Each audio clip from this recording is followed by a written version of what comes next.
Support for Louisiana, the state we're in, is provided by... Every day, I go to work for Entergy. I know customers are counting on me. So Entergy is investing millions of dollars to keep the lights on and installing new technology to prevent outages before they happen.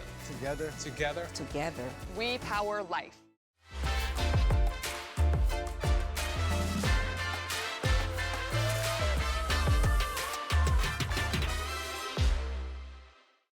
Additional support provided by the Fred B. and Ruth B. Ziegler Foundation and the Ziegler Art Museum located in Jennings City Hall. The museum focuses on emerging Louisiana artists and is an historical and cultural center for Southwest Louisiana. And the Foundation for Excellence in Louisiana Public Broadcasting, with support from viewers like you.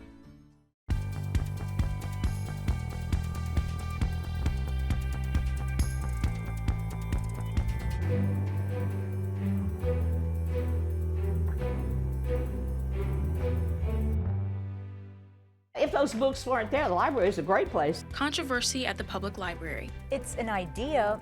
Let me try it. What's the worst that could happen? How a TV news reporter created her own news brand. We've had these great results. Seniors flex their writing muscles. I am very appreciative of what Louisiana have given me. Remembering Willis Reed. We begin with the recall effort involving New Orleans Mayor LaToya Cantrell. It has ended.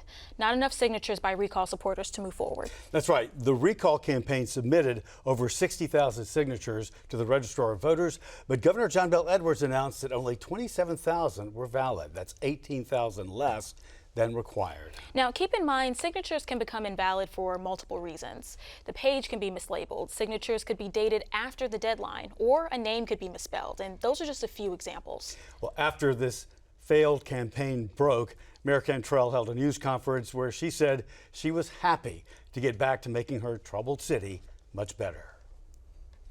And now to news making headlines across the state. Livingston Parish is eyeing a parish ordinance draft that would ban TikTok from all parish computers and cell phones. The White House already banned the app from government phones and computers earlier this year because of national security concerns. But Livingston Parish wants to ban access to the app in libraries as well. One of the main supporters of the ordinance, Gary Talbert, says the app could provide backdoor access to inappropriate material at public libraries.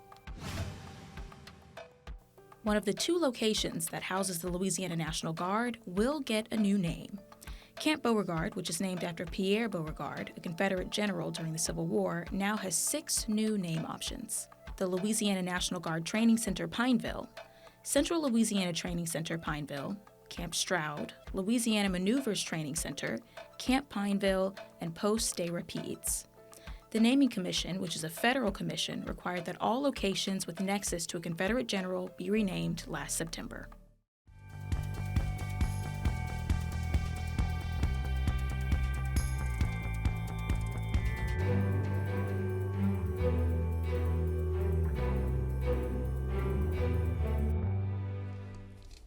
What's available to children in libraries has been the focus of American politics for over a year now.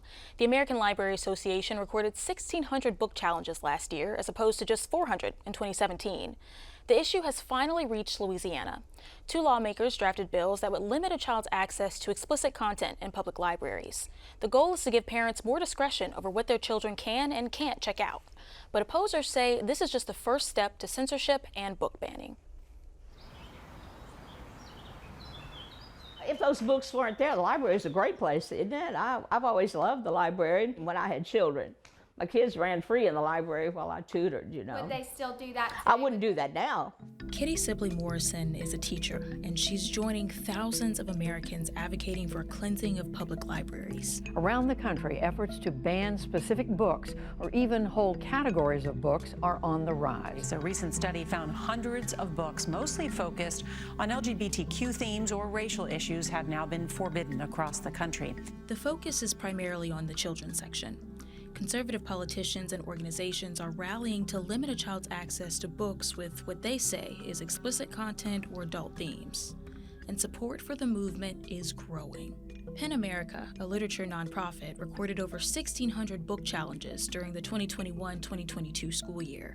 41% of the books were LGBTQ themed, 40% focused on person of color narratives, and 22% had some sexual content. This topic transcends Christianity, and it transcends book banning. This is about protecting your children from obscenity. According to PEN America, Louisiana is one of the few states without outright book bans, but people who share Kitty's viewpoint are organizing here too. Based on what I've read on the St. Tammany accountability, there's, it's really, it's so vile that I don't even want to repeat the things that I've read. That's how bad it is. The St. Tammany Library Accountability Project, the organization Kitty's referring to, posted a list of books they think are inappropriate for children. This began a debate between parents and librarians across our state about how we can keep sexually explicit material out of the hands of children while still ensuring that librarians are able to promote healthy viewpoints within our public libraries. Louisiana Attorney General and gubernatorial candidate hopeful Jeff Landry is also pushing for legislation that doesn't ban books, but still limits a child's access to certain titles. He compiled a list of books and excerpts, which I can't read for you here. Most have to do with sex, and the language can be graphic. Let me be clear so that there is zero confusion. Nowhere in this report do we call for the censoring or banning of books. This is about what's appropriate for children. This is about giving parents the ability to control the information that their children see or have access to in public libraries. Landry released a Protection of Innocence project, which lists his opinions with guidelines for concerned parents to use. It tells them how to write formal complaints to library boards. There's even a hotline to report them for keeping inappropriate books. It's not very popular with some librarians. I mean, that's straight out of a dystopian novel. Straight out of like the Iron, Soviet times, with people like neighbors having like a way to snitch on their neighbors, on their community members. Melanie Brevis and Lynette Mejia are co-founders of Lafayette Citizens Against Censorship. Their local libraries have been subjected to several complaints about the content of the books and who's reading them, leading to huge conflicts at local library meetings. You're out of order the third time.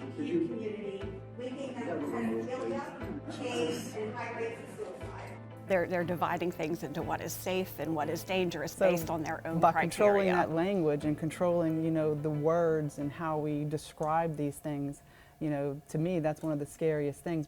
Both women say libraries already have systems in place to protect kids, which for the most part is true. Generally, a library director delegates library employees to filter through a variety of titles. They usually rely on professional review journals and publishing houses that designate age appropriateness and relevance. Whether it be, magazines, newspapers, books, they're ordering them from respected publishers. And those books have already been vetted by editors, by, professional reviewers. They're written for an age-appropriate audience, whichever section of the library they end up in. So this idea that somehow there's all this awful stuff that is quote unquote inappropriate, it's just not true. In fact, most of the books on Landry's list are marked for young adults around 15 to 18 years old. Mr. Landry, these items that you're detailing in the report, were these pulled from the complaints that were made to your Protecting Minors tip line?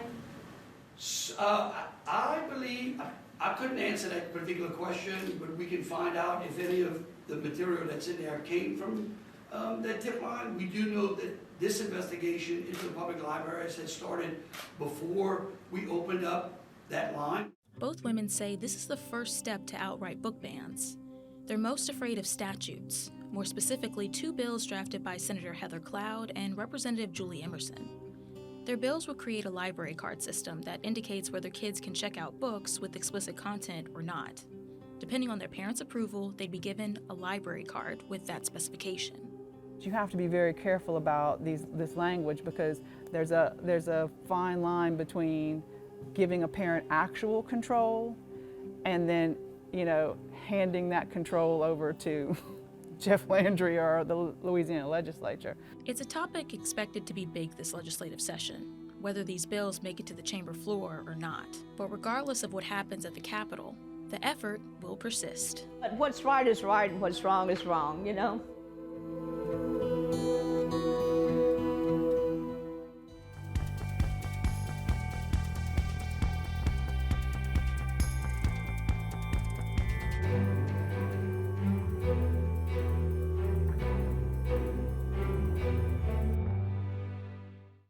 It's called Unfiltered with Kiran, local Baton Rouge news that you won't see on TV.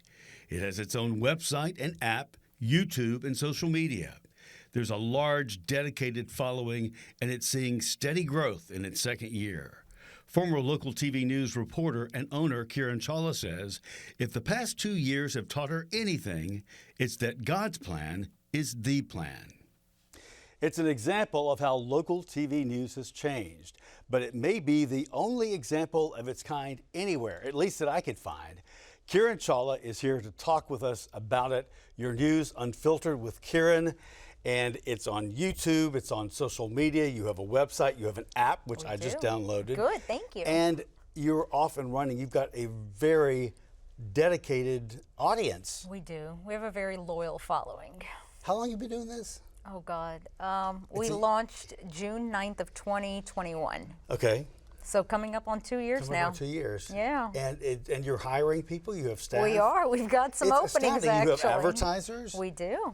Did you ever see this, and what gave you the idea to do this? That's what I'm curious about. I think the elephant in the room is obviously WAFB and I parted ways. So after that, we used to work there. We did. We worked together. It was also, it's actually nostalgia to sit here, and I feel like we should be preparing for the 10 o'clock news right about now and going on air in a second.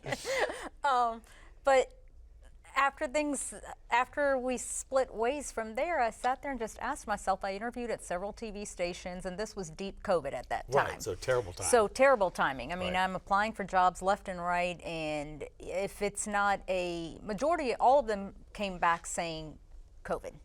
In fact, I was very close to, right when COVID happened, I was in the middle of booking which weekends I could go interview in person at one specific TV station. Right. So that was a little tough, but I'm a firm believer in God knows what he's doing. Everything happens for a reason, and when things happen, I just sat there and asked myself, let's be honest, is this not in your hands 24/7? It is. Do you sit and watch the 5 o'clock news anymore? The biggest fear that TV stations have been talking about Even forever, when we worked there, that forever. was the biggest issue. And I just sat there and I was like, you know what? It's an idea. Let me try it. What's the worst that could happen? I fail? At least 20 years from now, I can't look back and say, man, I had that dream. If only I would have pursued it. If only I would have chased it. I wonder what things would have been like. We launched, and here we are. It's astounding. And for people all over the state, because we reach all over the state that are not familiar with you, we're a hot dog investigative reporter for Channel 9 in town. You've won a Murrow Award, you've won Emmys, you've won a lot of awards. And then when you parted ways, you took out on your own, and you've got this audience following you. Yes. And sending you messages. I looked at some of the messages that people send you. They're like, Kiran, they're depending on you. They it's are, so interesting. and that's, for me, the hardest part is not being able to get to everyone. That is the truth. I mean, I can show you our messages right now. One of our employees, her job is literally to go through Facebook messages. And she tries so hard, but it's not even possible for her to keep up. And I know that some people get upset saying that we're ignoring them. We're not ignoring, but there's no way possible for us to cover every possible story out there. Right. There's one beat of yours that has been true to you since the beginning, and that's crime and police. And right now, you're in a lawsuit to try to get the right to cover police press coverage once again. They're saying that you need some sort of special... They're claiming we're not media. You're not media. I mean, again, elephant in the room here, it's Baton Rouge Police. Right. But the orders are coming from the mayor's office, because the mayor's office also does not accept us as media. Well, you've got maybe hundreds of thousands of people that might say otherwise. Exactly. Right? But last year we won a national Edward R. Murrow. So national entities consider us media to even be considered for a media award. Right, of course. But then locally, and I mean, they've made us go through hoop after hoop after hoop that you have to have this credential. No, you got to have this credential. You got to have this. And so where's it stand right now? It's been tied up. We're in the middle of motions. Okay. We're in the middle of motions right now, and they crossed the line when they kicked our photographer out. And the interesting thing is, you're doing this simply to have access to something that you should have access to. Yes. You're not asking for money. You're not asking for anything like that. Just our rights restored. Right. Oh, by the way, I've seen you on Ashley Banfield. I want to bring in Kiran Chawla. She is an investigative reporter in Baton Rouge. And well, thank you. Past couple of nights. You really have made a mark. I will keep doing this till I die. Well, congratulations on what you've done. Thank you. Again, I think it's a one-of-a-kind thing. Until I find someone else doing it, you're the only one I know of doing it. Well, thank you. All the best to you, Kiran. Thank it's so you. good to talk to you. Thank you. Thanks for being here. Thank you for having me.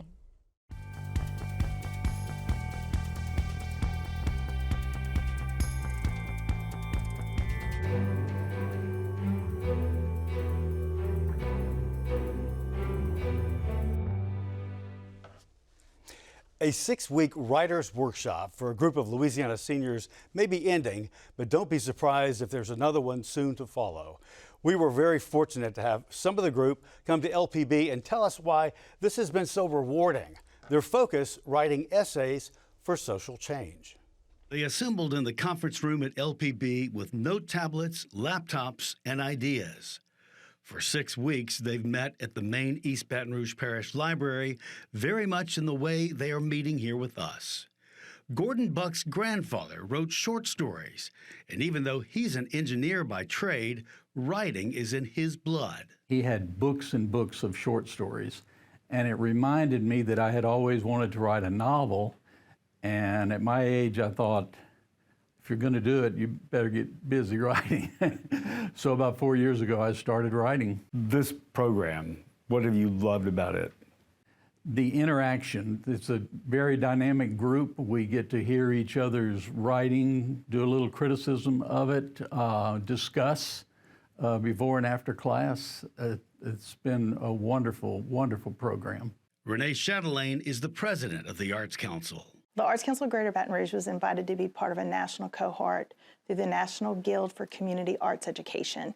And it was focused on creative aging, you know, providing people 50 plus with opportunities to explore the creative arts for their own satisfaction, for maybe a career change, training for a career change, or socialization.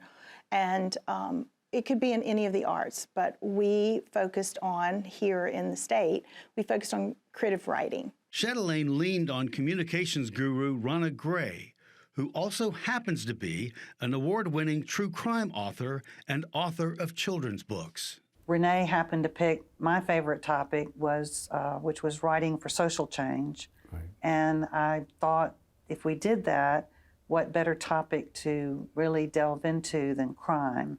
It's something that we're all worried about, keeping our communities safer. And I just thought this would be a really good topic because no matter what you think, you're affected by crime in some way in your community. The class looked at crime from every angle, such as improving policing in America. The essay Denise Greenwood Lovelace wrote focused on helping overworked police manage stress. You're burned out, you've worked too many hours.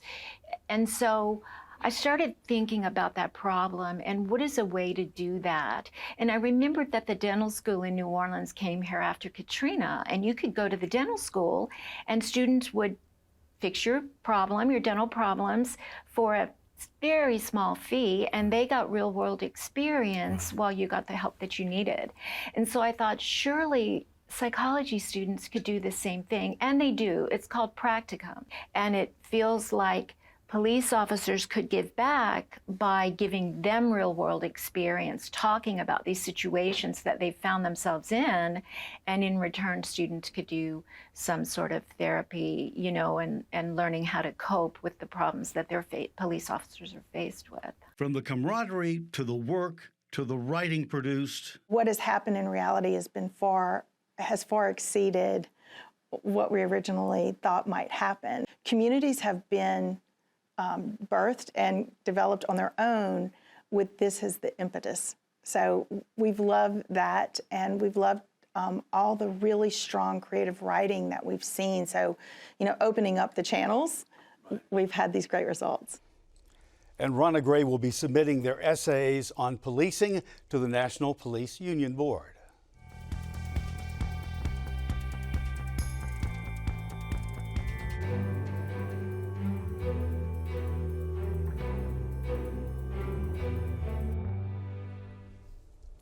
Willis Reed was a Louisiana native turned NBA star. His career started when the New York Knicks picked Reed during the 1964 NBA draft. As a rookie, he scored 46 points against the Los Angeles Lakers, which was the second highest single game total for a Knicks newbie. Reed's trajectory continued to trend upward, eventually landing him 2 championships between 1969 and 1971. Reed died from heart failure on March 21st, and LPB is combing through our archives to honor his memory.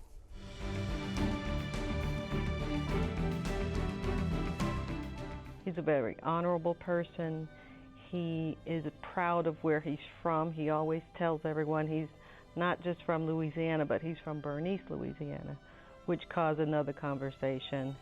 And loyal, very loyal. And those are the characteristics that I've loved about him from the day I met him. Willis Reed was born 14 miles south of the Arkansas border in Hyco, Louisiana, just down the road from Bernice, where his legendary skills as a basketball player were honed. He's always been that kind of guy that pushed himself to be better. As a freshman at Grambling, he led his team to its first NAIA National Basketball Championship and was twice named All-American. I think he is one of the top athletes that come out of Grambling. After scoring an amazing 2,280 college career points, Willis headed to the NBA's New York Knicks. 1965 was the start of an incredible decade of superior athleticism and awards, which included 2 NBA championships, induction into the Basketball Hall of Fame in 1982, and recognition as one of the 50 greatest players in NBA history. But none of his athletic accomplishments would ever outshine his performance as captain of the New York Knicks in the final NBA championship game against the Los Angeles Lakers. Slows it down, is picked up by Jerry West at the top of the post. Reed scores! Willis Reed scores the first bucket here. Try Willis Reed. And Reed now is outside. There's his second shot. He is 2 for 2. Willis Reed. And everyone was wondering if he was going to play. Many players would say that, well, I'm true, I'm not going to play. He said that he had to go because he would not want to sit back and talk to his grandkids about what if I, didn't play. That playing hurt. I looked at him when he played. I said, shoot, I'm not going to miss a game. He didn't. He could barely walk back out there. I forgot how many he scored, but they wouldn't have won it without him. After a decade of playing with the Knicks, Willis moved on to coaching and then management positions, including with the New Orleans Hornets. If he never had to put another suit on, it wouldn't bother him. If it was a hunting gear, that's a different story. Willis really loves the country life. Any time that I can't catch up with him, then I know that he's somewhere either hunting or fishing. If I could put a theme on Willis's life, it's just he's humble, he's appreciative, he never takes anything for granted. And I think those are great qualities in a person. I think he has had an influence on a lot of young people, and I'm sure he's aware of that.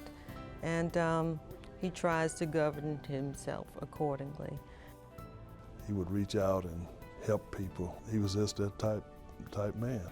I think one of the things that Willis is most proud of is his church in Bernice, Louisiana. He was very influential in getting that church built and donated quite a bit to get it done. And I think that's probably one of his proudest moments off the court. Do the right thing. Be accountable for your own action. I think that's a theme to him. And the reason I'm saying that because I try to pattern my life after him. He's always put his best foot forward at whatever he was trying to do and was satisfied with his results because he says that he's always done his best. And you can't ask anything more from anyone. Willis Reed, NBA superstar, living the country life in North Louisiana. Reed was an amazing man and definitely a pillar to his community. And also a Louisiana LPB legend. And there's much more on him on the LA Digital Media Archives site. Well, guess what time of the year it is? It's time to announce this year's 2023 Young Heroes. 6 exceptional high school students who are role models in their communities and in their classrooms. They've gone above and beyond through public service. They've overcome adversity and inspired others with their deeds and strength of character. So let's meet them right now. The 2023 Louisiana Young Heroes, beginning with Cadence Bradford of Baton Rouge, a senior at Liberty Magnet High School, Kanan Hoosier of DeVille, a junior at Buckeye High School, and Lindsay McKinney of Baton Rouge, a senior at Franciscan High School. Nicholas Tarver from Manny, Louisiana, a junior at Florine High School. Kelsey Tillage from Baton Rouge, a senior at Southern University Lab School. And Vivian Webb from Shreveport, a junior at Caddo Magnet High School. They join the ranks of almost 200 others who've been recognized by LPB since 1995 with this statewide honor. LPB's Louisiana Young Heroes program is presented this year with the generous support of AmeriHealth Caritas, Louisiana, Community Coffee, East Baton Rouge Parish Library, the U.S. Army Baton Rouge Recruiting Battalion, DEMCO, and Hotel Indigo. LPB will celebrate the achievements on Louisiana Young Heroes Day in April. Over the next few weeks, you'll get to know more about each of these young heroes. We'll present their stories here on SWI, and you can learn more at lpb.org/heroes. The stories are always fascinating. And everyone, that's our show for this week. Remember, you can watch anything LPB anytime, wherever you are, with our LPB PBS app. You can catch LPB news and public affairs shows, as well as other Louisiana programs you've come to enjoy over the years. And please, like us on Facebook, Twitter, and Instagram. For everyone at Louisiana Public Broadcasting, I'm Andre Morrow. And I'm Kara St. Cyr. Until next time, that's the state we're in.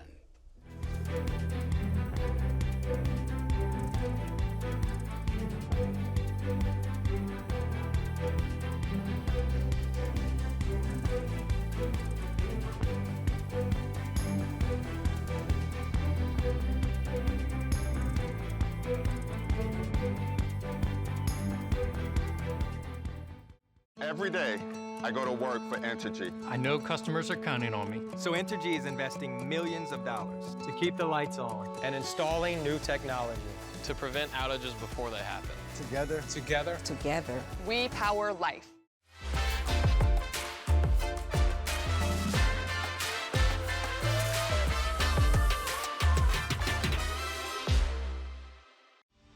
Additional support provided by the Fred B. and Ruth B. Ziegler Foundation and the Ziegler Art Museum located in Jennings City Hall. The museum focuses on emerging Louisiana artists and is an historical and cultural center for Southwest Louisiana. And the Foundation for Excellence in Louisiana Public Broadcasting, with support from viewers like you.